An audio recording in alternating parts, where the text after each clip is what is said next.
We already did that. Happy birthday! Happy Jerry. birthday! Happy birthday to Jerry! Okay. We stood in a circle around him and sang. So. Is it facing you? Is it good? It's got just my head. I don't know if you can. It's okay. Just get it to stand. Is that and you're sure it's recording, right? yeah, I hope it is. I can see it. All right. So it's recording, right? Yeah. So this. Go ahead and listen up, guys. Mostly I'm going to talk to the people that are watching this, first of all. Again, when you take notes, you need a page, front and back, with the time signature. So make sure on the left you write like the time signature for what you're taking notes on. And then turn that in the day of the test and you're good to go. So for everybody that's here, there should be a sheet coming around that says period 2 and period 5 on the top. Make sure you sign your name on that and then get your name on it. You need a pen.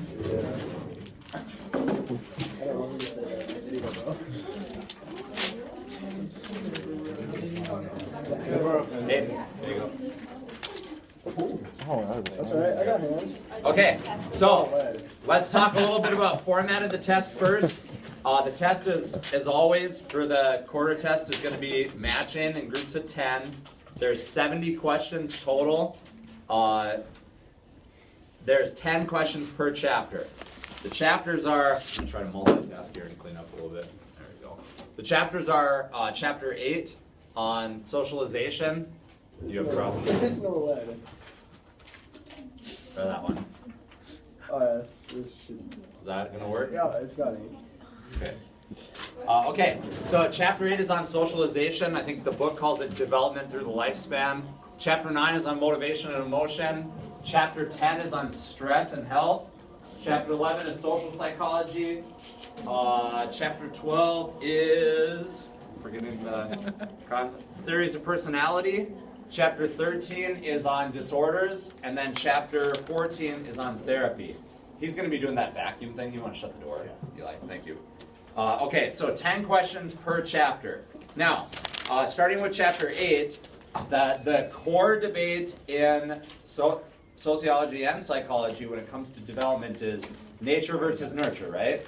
So be able to understand nature and nurture. Very quickly, with the person next to you, what's the difference in a nutshell? Go ahead. Nature is something biology, yeah. They're going to hear all of this crap on the recording.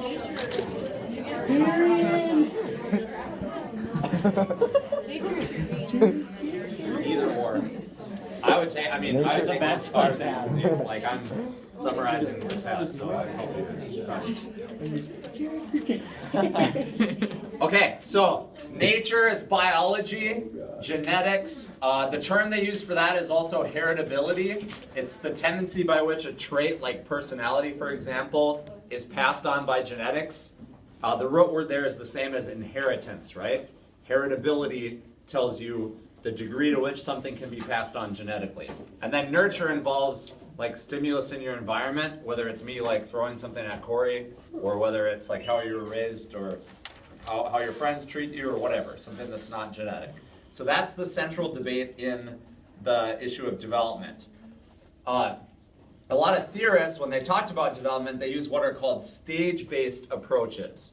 Probably the most famous stage-based approach is Piaget's theory of cognitive development. Piaget is P-I-A-G-E-T.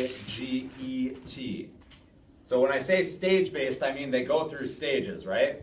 Stage 1, here's how old you are, here's what you can do. And they're rough approximations. Like somebody that's 2 might be in the first stage still, but somebody else that's 2 might be in the second stage, okay? So there's 4 stages in Piaget's stages of cognitive development. What's the first one?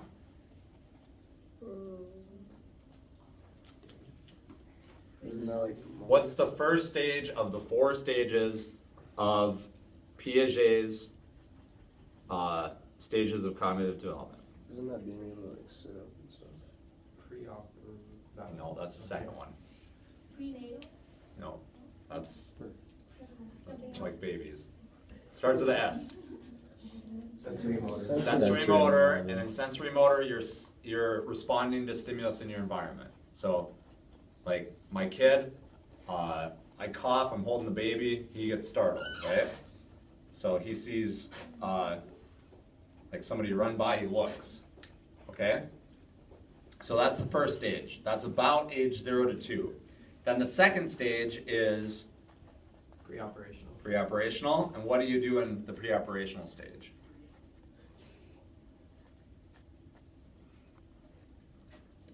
You first start to use symbols.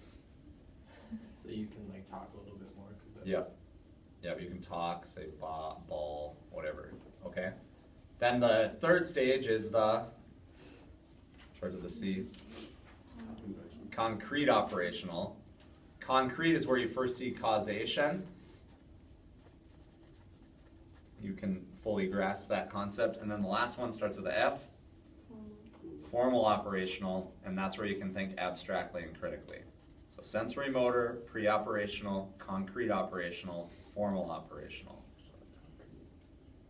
So what you see in these stages is you see kids go through where they kind of start practicing a skill, and they can kind of, they're working on it, but they haven't really developed it in the previous stage. So for example, using symbols, language is a symbol, right? So my son now is like 4 or 5 months old. He just goes like, ah, just randomly. Or he'll go like, he's just like practicing. He doesn't know what he's doing, right? But he's practicing. Eventually that practice will turn into something that takes more of a form of language, like telegraphic speech, for example. Telegraphic speech would be like, daddy boom, like if I fall down. Daddy go boom, daddy fall down, right? Throw ball, stuff like that, where you can kind of tell what they mean, but it's not grammatically correct, or it's not as formal. So that's an example of something you see during development, is that telegraphic speech. We also talked about another stage-based theory of development that was more focused on morality. That was Lawrence Kohlberg's levels of morality. There's actually, if you break it down, there's 6 different stages with 3 different levels, and our focus is on the levels. The root word for all of these is conventional. So you have pre-conventional as the first one, the second stage is conventional, and the last stage is called post-conventional. And again, the whole logic behind this is, why are people reasoning through morality the way they do? Kohlberg doesn't really care so much about what people say is moral or immoral. He wants to know what's the reasoning they put behind it. So in the pre-conventional level, what's the focus? What feels good? Yeah, what feels good is what is good. In the conventional level, what's the focus? Rules. Rules is the focus, so something is good or bad or moral or immoral because of how it aligns to a rule. And then in the last level, the post-conventional level, it's based on abstract principles of goodness or badness or wrongness. Okay, so let's say, for example, somebody comes in this room right now and they're like, where is, and they name a student that's not here and they're actually in practice. And that person that asked for the student just happens to be holding like a huge gun, right? Would it be morally acceptable for me to lie and say, I don't know where that person is, even if I know for sure like they're lifting weights for track? Everybody in here would say yes, in that situation it'd be morally acceptable. Pretty much everybody. There's some nuance in that debate that gets a little more abstract or philosophical. But if you were to reason and say, okay, somebody during the Holocaust that's hiding Jewish people and is like lying to the Nazis when they're coming to kill them, that's okay to lie to the Nazis in that instance. They're reasoning through, they're factoring into a bunch of things. Kohlberg would argue they're in the post-conventional stage. So some of these questions basically have you apply the scenario a little bit. And then another major concept we talked about was parenting styles. Remember, high on love, high on discipline, low on love, low on discipline. Remember those variables? So what is it if the person is high on love and high on discipline? Or expectations or whatever? Authoritative. Yep, authoritative. High love, high expectations. That's the best for kids. Like if you check parenting styles, high expectations, standards of right or wrong, you do stuff you shouldn't, parents give you consequences, but they're also really involved in your lives, they care about you, they show love and affection, that's authoritative. What is it if they're like high on discipline but low on love? What's that called? Authoritarian. Yep, authoritarian. What is it if they're low on discipline but high on love?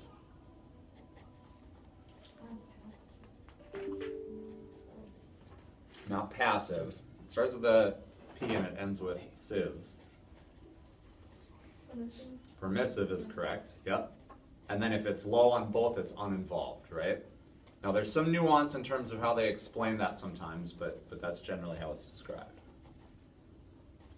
Okay, so be able to identify those parenting styles as well as what they do in terms of like how it affects students' development, okay? All right, let's go to chapter 9. Sam. Can you grab me a book too real quick? There's a couple pages I want to refer to. So you can go ahead and sign right there. Uninvolved. We're at 9? Yep. Okay, thank you. You got it? And turn the sound off on this so that we don't get a beep every time we get an email, okay?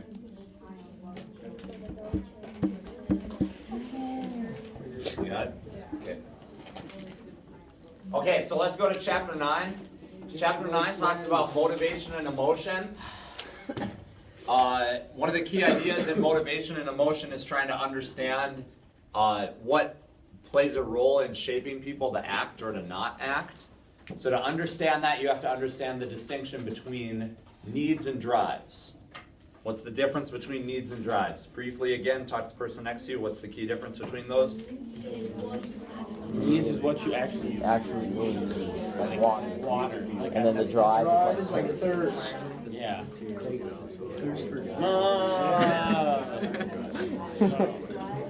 That's more than you need.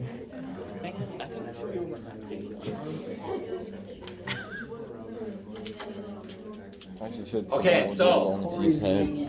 I got this beverage here. This beverage here would be what? A need, right? What's the corresponding drive? Thirst. Thirst. Okay? Somebody give another example. Hunger. Hunger, food. Hunger, and the need is food. Hunger is the what then? The drive. The drive, yeah. Okay, one more example. Shivering. Feeling cold. The need for heat. Okay, so like feeling uncomfortable because you're cold would be the Drive. drive, and the need is Warmth. a blanket, yeah, or whatever. Okay, or in your case, a blankie. Is that correct? Blankie. Okay. Have you been giving him grief all day? It's alright. Okay, good. All right. Okay, what's the difference between extrinsic and intrinsic motivation then? Go ahead, talk to the person next to you and then I'll summarize again. Intrinsic versus extrinsic.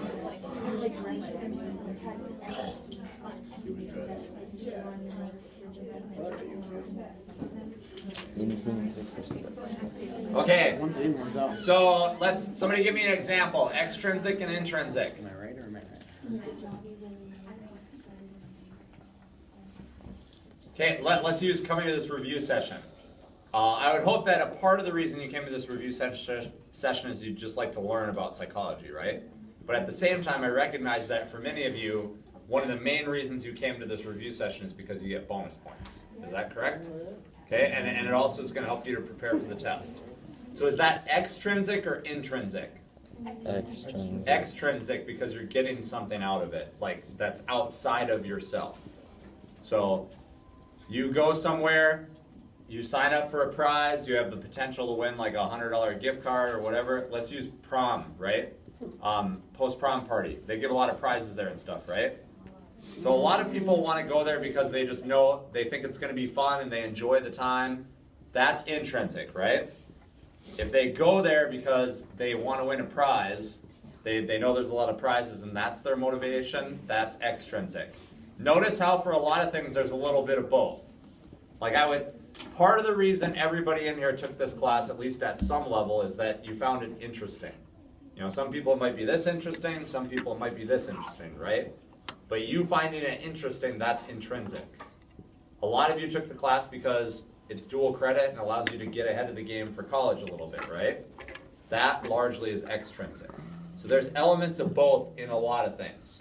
So, extra credit, money, the potential to earn prizes. What's the technical term for those when it comes to motivation? Rewards. It starts with an I. Incentives. Incentives is correct. Good. Okay. In the book, if you have the book, I'm going to refer to a couple things in the book so that you can check these out on your own. But it talks a little bit about Maslow's hierarchy of needs.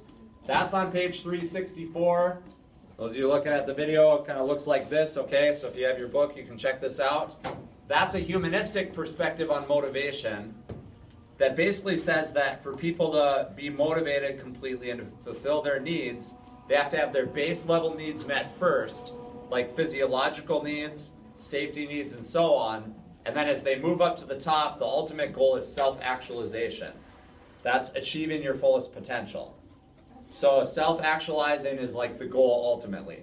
Now, some newer theorists added another level above that called transcendence needs. You can see that in the book.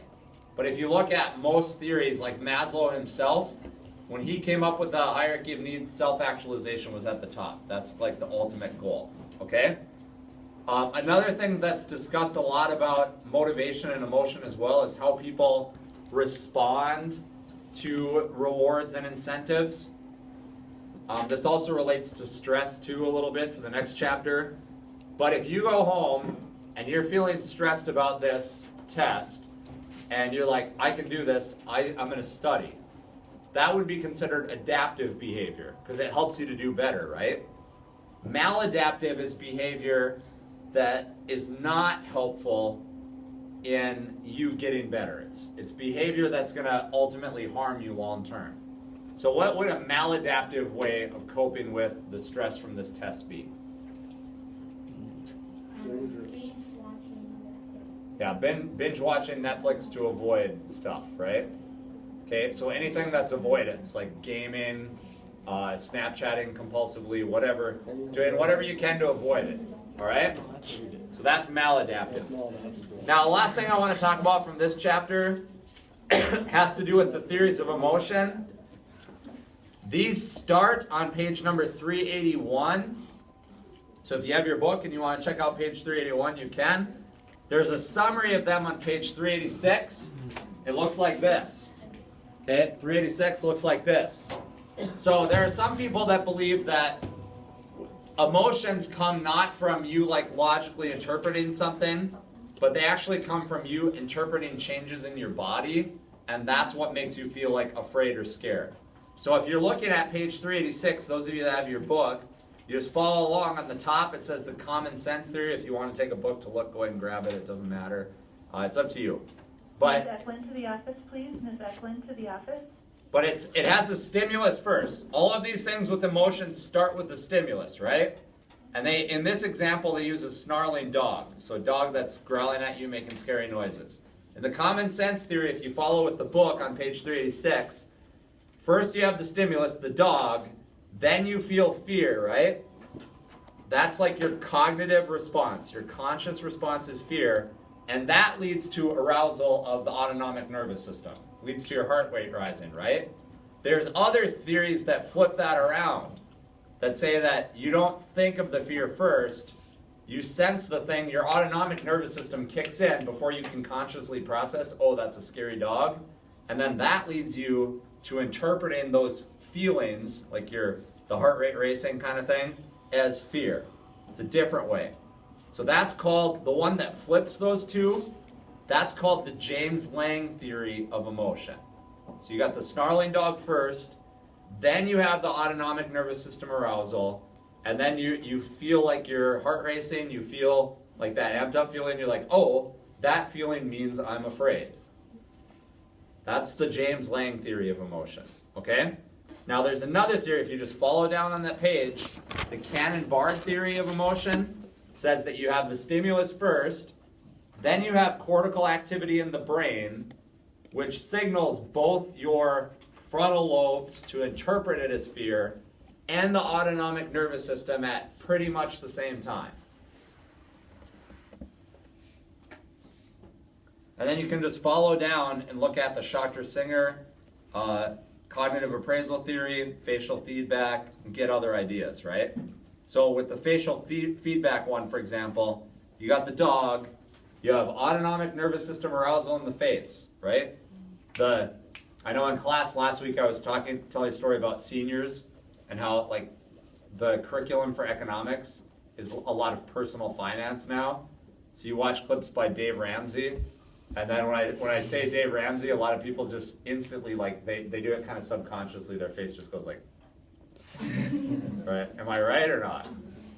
So a lot of people are like, oh, if I never see Dave Ramsey again in my life, I will be happy. That's what some people feel like. Okay? So the facial feedback theory would say, you hear me say Dave Ramsey, or you see Dave Ramsey, and then you like do that thing with your face, kind of subconsciously you're not aware of it, and then you sense that feeling in your face, which then produces the thoughts like I don't like him, and the feeling of like whatever, wanting to throw up or whatever. Okay? So these determine largely how people respond to emotion. Check out again that table on 386. That's going to help you. There's like 2 or 3 questions related to that. Okay? Okay. Let's go to chapter 10 on stress and health. A big part of stress is interpreting and understanding the difference between stress and a stressor. So let me give you some examples, and I want you to just say if it's stress or a stressor. Ready? Breathing more rapidly. Stress. The essay you guys got to do tomorrow. Stressor. The feeling you get when you almost get in a car wreck. Stress. Crazy traffic. Stressor. Okay, so the thing that causes the stress or causes you to respond behaviorally, physiologically, and cognitively, the thing that causes that is a stressor. Your response is stress. Now, your response can be positive or negative. If you remember the video, a lot of times whether something is positive or negative depends on how you deal with it and what is causing it and what you're supposed to do in response. So if it's positive stress, what is that? Eustress, EU stress. And if it's bad, what is it? Distress, okay? So this again is going to vary from person to person, how they respond cognitively, how they adapt, if it's adaptive or maladaptive. You know, a lot of people, they have a bad day at work, they're like, I got to go home and drink. Maladaptive, right? Distress. A lot of people have a bad day at work and they're like, I need to exercise or play guitar or something. Provided that that's within reason, that would be potentially considered eustress then, okay? And another big theme from the chapter is that we don't want to live like stress-free completely. Like, if you never have any demands on you, ever at all, that tends to minimize your full potential. So you think like, sometimes I remember back to running sprints in high school or working out or whatever, and I'm like, just kind of frustrated at my coach for how much they're making us run. But having that outside variable pushing you actually pushes you farther, for most people, than they're willing to go themselves, right? There's a few crazy people that just train all the time because they love it or whatever, but most people need somebody pushing them. Most people need deadlines on assignments, right? Do deadlines on assignments at least help motivate you at some level? Like you're like, I don't really want to do this. It's like a week before it's due and you're really struggling to try to focus, and then you put it off, and then it's due like the next day, and it's amazing how fast you can type then, right? Okay, so at some level, those deadlines, that stress helps us, okay? Okay, what is the response to stress called? Where we have alarm resistance exhaustion, ARE. That's your physiological response to stress. What's the term for that? Alarm resistance exhaustion. Isn't that like the stages? That is, but what collectively is that called? General adaptation or adaptation syndrome. Exactly. So in the 3 stages of that again are alarm resistance and exhaustion. Another major concept that you can find for this chapter is on page 410. Looks like this. Talks about different types of appraisal. So you guys remember hearing about that really bad nightclub shooting at the Pulse Club in Orlando, where some dude went in and shot up a bunch of people, killed like 47 people or something. It was just ridiculous. So the smartest thing that anybody did in that club once that started is they pulled the plug on the radio, right? On the DJ. Because if somebody, they found out that one of the reasons the guy targeted the club when it was busy is when the bass is hitting, if he's like timing his shots, it blends in with the music quite a bit, right? So they unplug the radio, unplug the music. It helps people to identify that that is something that is a threat to them, okay? So you're in a club, you hear stuff that boom, boom, maybe it sounds like whatever. You have like, what is that sound? I don't know what that is.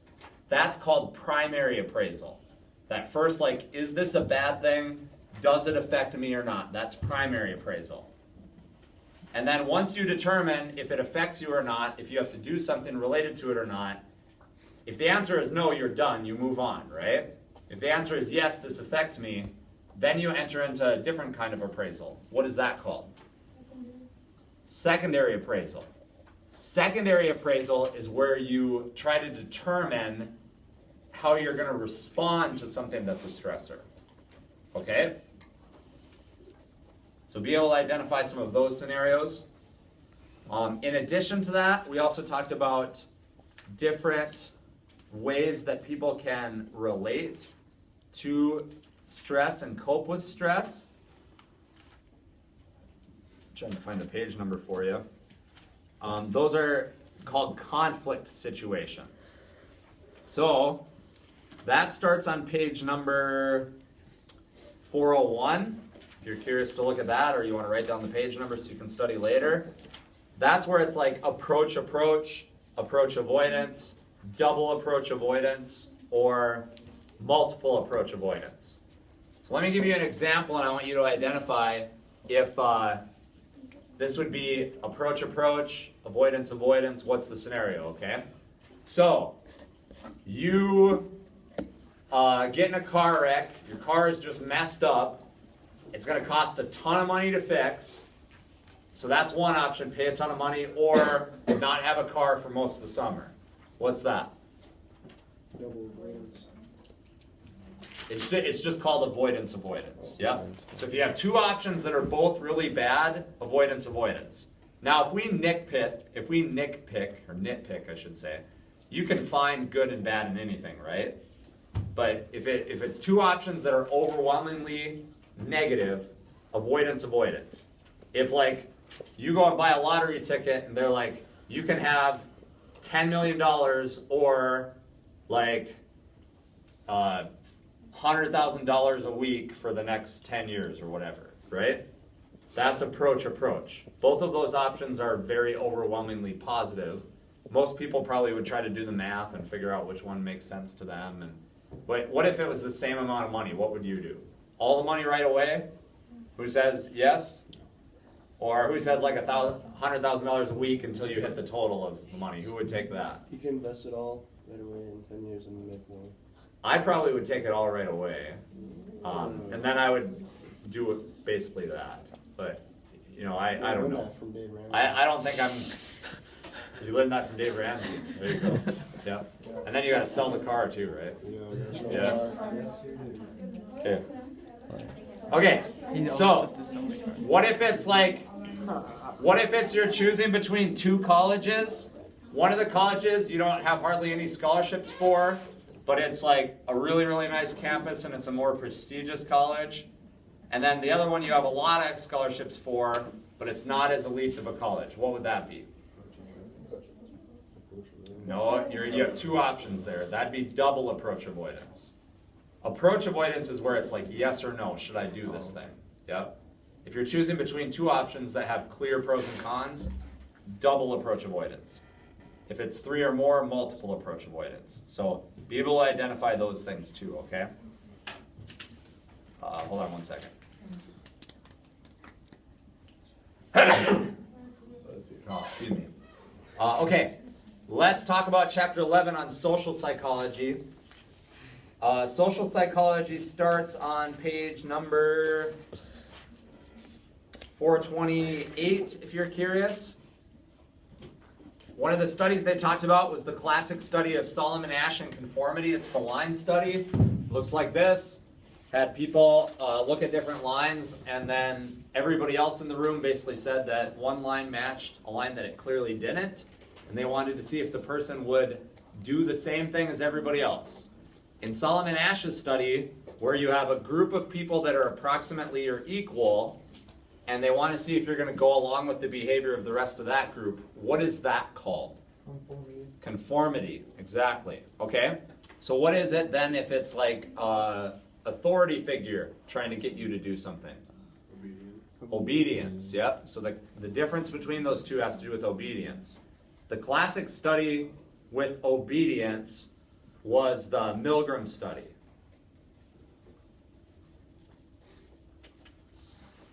So in the Milgram study, that's talked about on page number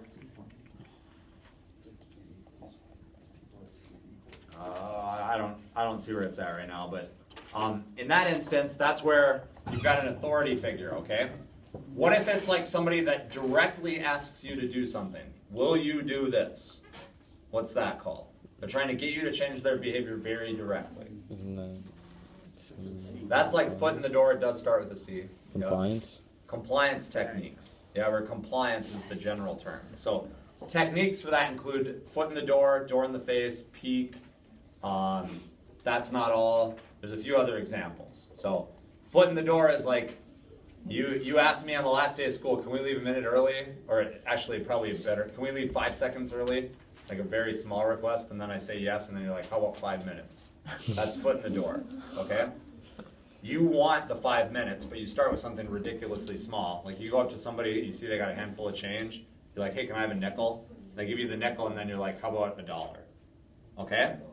Door in the face is the opposite. Door in the face is where you start with something really big, knowing that the person probably is going to say no, and then you go to something smaller. So you guys do this, I think, a lot with your parents when it comes to getting money or getting later curfews. So before prom, you're like, hey mom, I'm going to need like $3,000 for prom. And your mom is like, good grief, no way. And then you're like, okay, how about $500? That sounds a little bit more reasonable. That 500 is still a lot. But I know some people that they did this with their family members for weddings, but they also do this for prom. They're like, here's a check for $500. If you agree to not go to prom, you can have $500. So, or like with weddings, some people will say, you agree to go to Vegas and not have like an actual wedding, we'll give you like $5,000.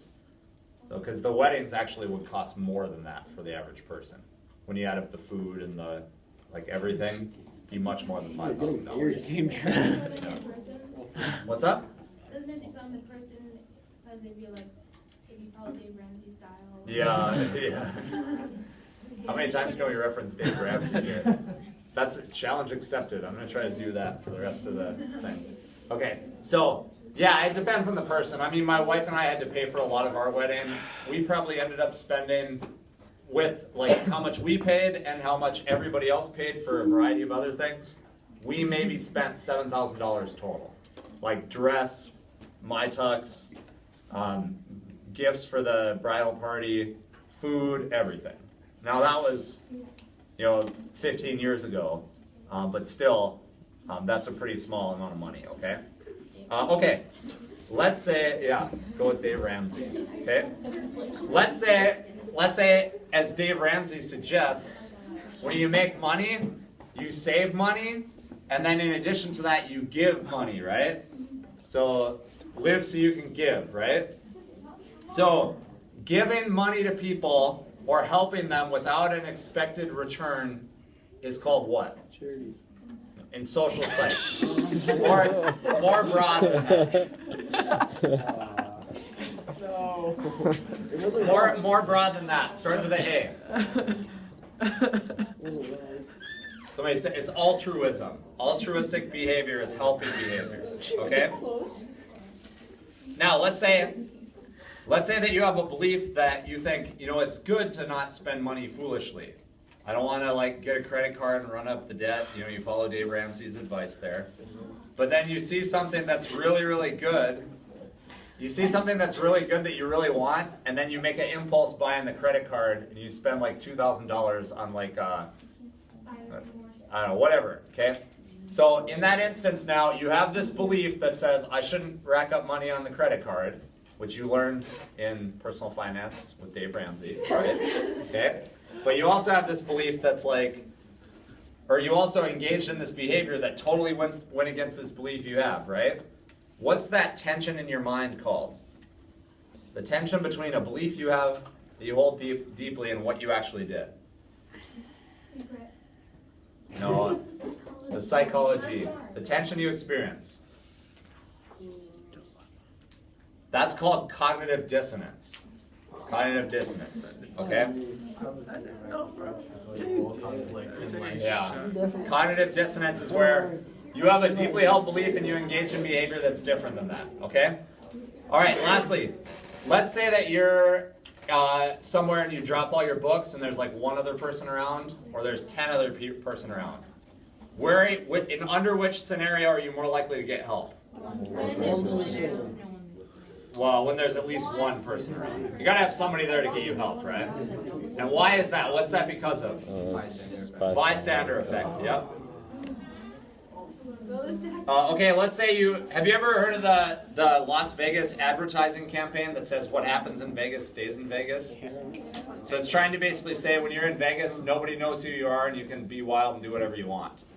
So the tendency for people to behave more sometimes aggressively or crazy or whatever term you want, more deviantly, when they're not able to be identified. Like they go on spring break, they don't think anybody knows them. What's that? The tendency to behave in a manner where you think you're going to get away with it because you don't have responsibility, people can't identify you. That starts with a D.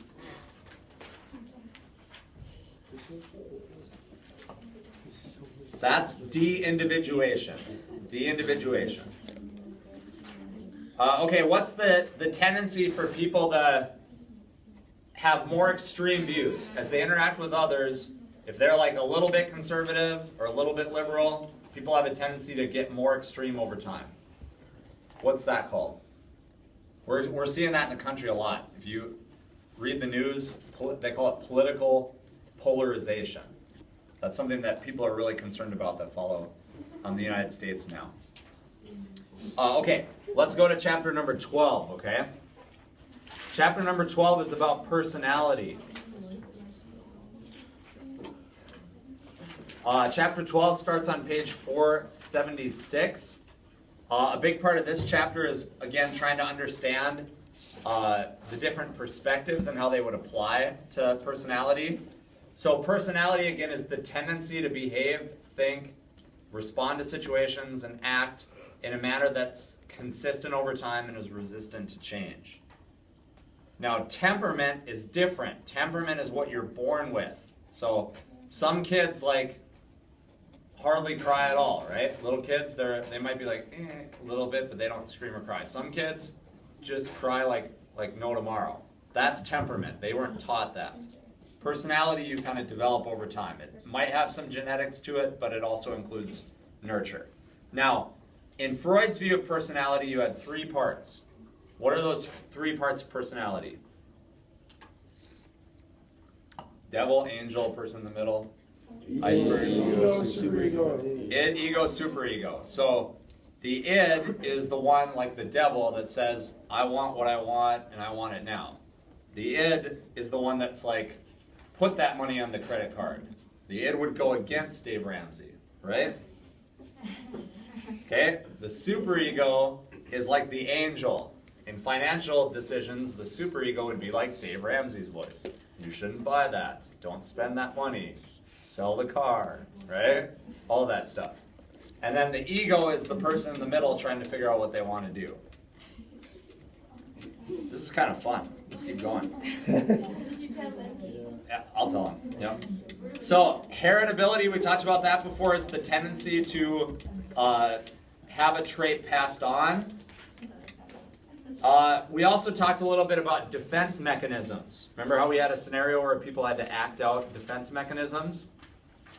So defense mechanisms are unconscious or subconscious ways in which people respond to a certain situation. Those are described starting on page number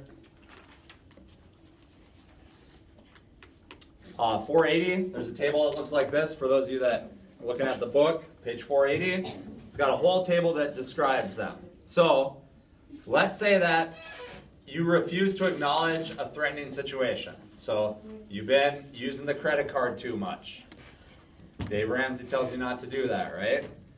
So then you look at the credit card, you're like, I don't have a problem with credit card debt. It's not, you just ignore acknowledging it. What is that? Denial. Denial, okay?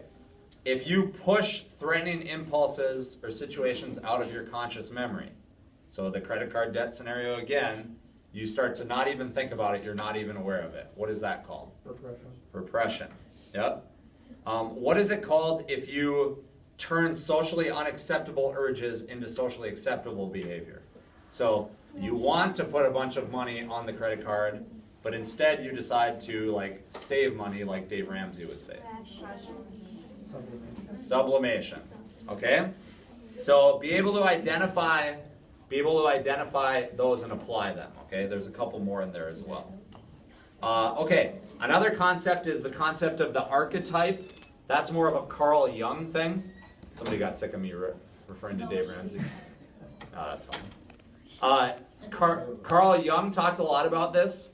It's the idea of an archetype, okay? An archetype is where it's a unconscious, kind of generally accepted idea for what like a perfect example of something is, or the prime representation of something. So Jung and also Adler thought that we had what he called a collective unconscious. It's the unconscious beliefs that almost go with a society. So archetypes are like the prime example of something again. The word in there is like arch enemy or arch enemy. Have you heard that term before? It's like the main enemy that somebody has. So if I tell you to think of somebody that fought for civil rights, what's the archetype that people think of all the time in the United States? Martin Luther King Jr., right? So understanding that helps to understand how personality works. So people like, if you want to be like a respectful or a hardworking person or somebody that sacrifices or whatever, we have this idea of what that's supposed to be. That's called an archetype. Okay, so let's talk about chapter 13, which is on disorders. That starts on page number 512. In the DSM, it identifies classes of disorders. First, let's identify the DSM. What does DSM stand for? It's like the American Psychiatric. No, how do you that's get who American makes- Psychiatric out of DSM? I remember like the numbers. That's who published it. That's who Oh, makes okay. it. Yeah, what does DSM stand for? Disorder Manual Service Book. Diagnostic and Statistical Manual. And it's the 5th edition, okay? It's the book that they use to diagnose disorders. But who wrote it? So, American Psychiatric Was that the Association. question? Yeah. That's what I So, was thinking of. they have different classes of disorders. What is a class of disorder where you have disturbances with like excessive worry or concern and an elevated sympathetic nervous system? Anxiety. Anxiety. What is it if you're very, very excessively afraid of a certain situation, animal, whatever? Phobic or phobia disorders. What is it if you have severe mental disturbances, including emotions, behavior, perceptions? Also, you have a lot of hallucinations and delusions. Schizophrenia. More specific. Hallucinations and delusions. Schizophrenia. Schizophrenia. Yep. Okay. What's the difference between hallucinations and delusions? Hallucinations, like you see it and then Hearing stuff. Delusions are false beliefs. And then hallucinations are something like you think of someone talking at you and there's not really anyone there. Yep, you have false sensations. So if you go shopping and you literally hear Dave Ramsey's voice saying, "Don't buy that," that's hallucination. If you're watching class, the video, and you're like, "Dave Ramsey is speaking directly to me at this time." Okay, that's a delusion of reference. Okay? So, I should have had somebody tally it. Yep. Personality disorders are categories of disorder that involve like rigid ways of thinking or behaving, and also a lot of maladaptive patterns of behavior. So with some personality disorders like antisocial personality disorder or borderline personality disorder, you might see like difficulty with relationships. That's fairly common. What is it where you have a loss of memory and identity? What category? Dissociative disorders. Okay, let's move on and let's talk about the last chapter, which is on therapy. What is the type of therapy where you basically try to get people to change their thoughts?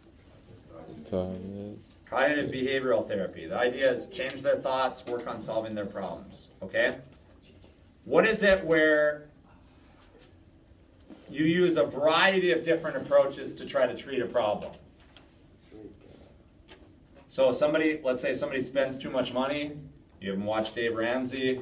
In addition to that, you have them go to group counseling. In addition to that, you have them take drugs that prohibit impulsive behavior or whatever. You're doing a variety of different approaches. What's that called? Starts with an E. That doesn't start with an E.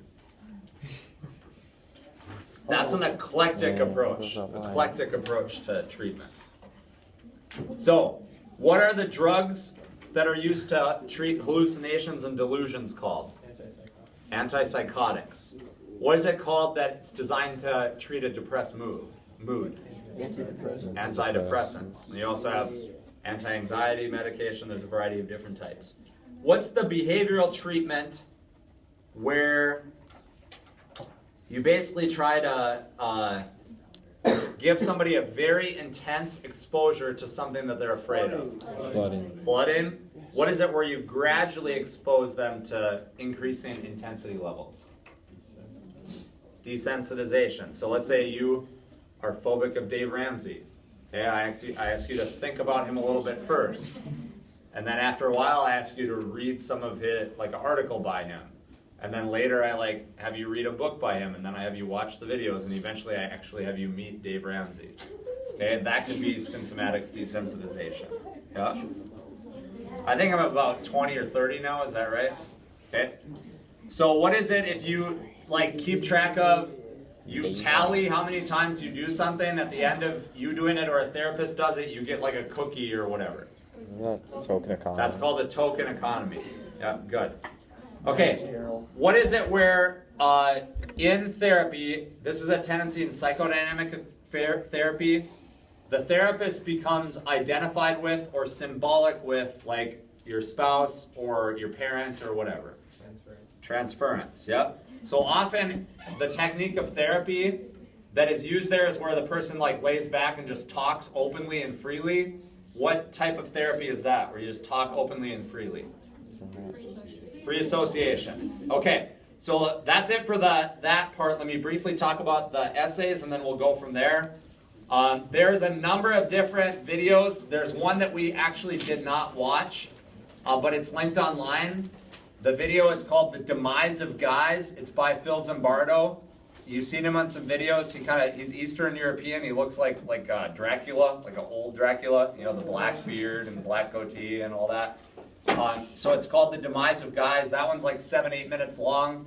That's only on one of the 4 essay sheets. Every essay sheet has at least one question from either the stress video or the science of sex appeal video. So every essay sheet has at least one question from one of those two. There's also the video Alison Gopnik, What Do Babies Think?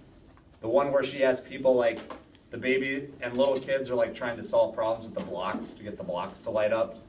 And if you remember in that video, she found that kids were actually better at creatively problem solving than adults, right? They're better at bringing in all kinds of information, but they're not as good at focusing.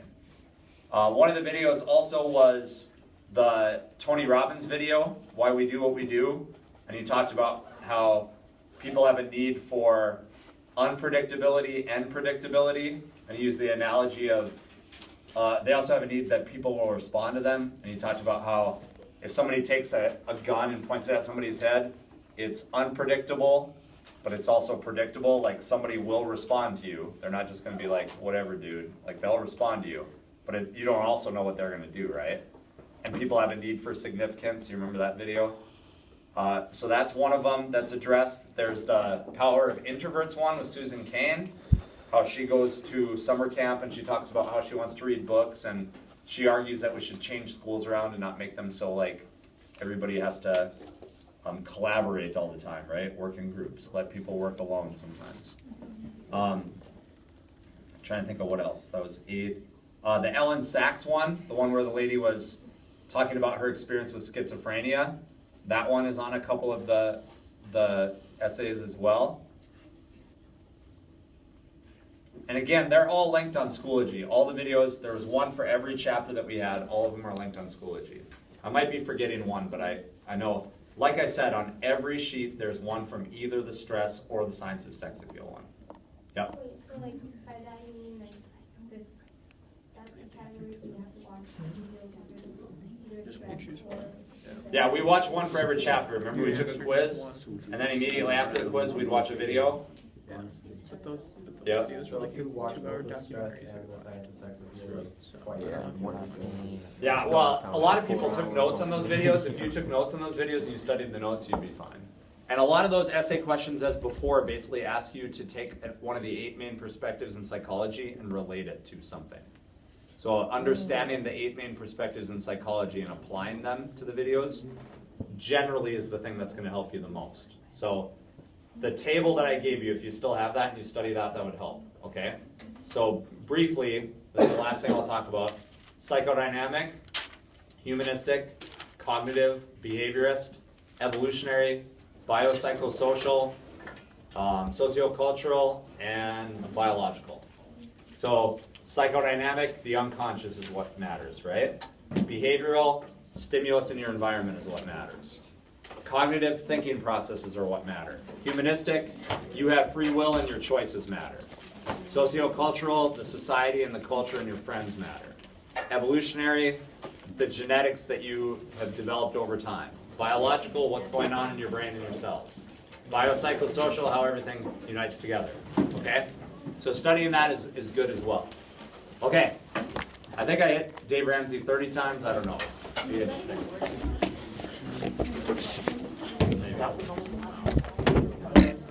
You hit stop.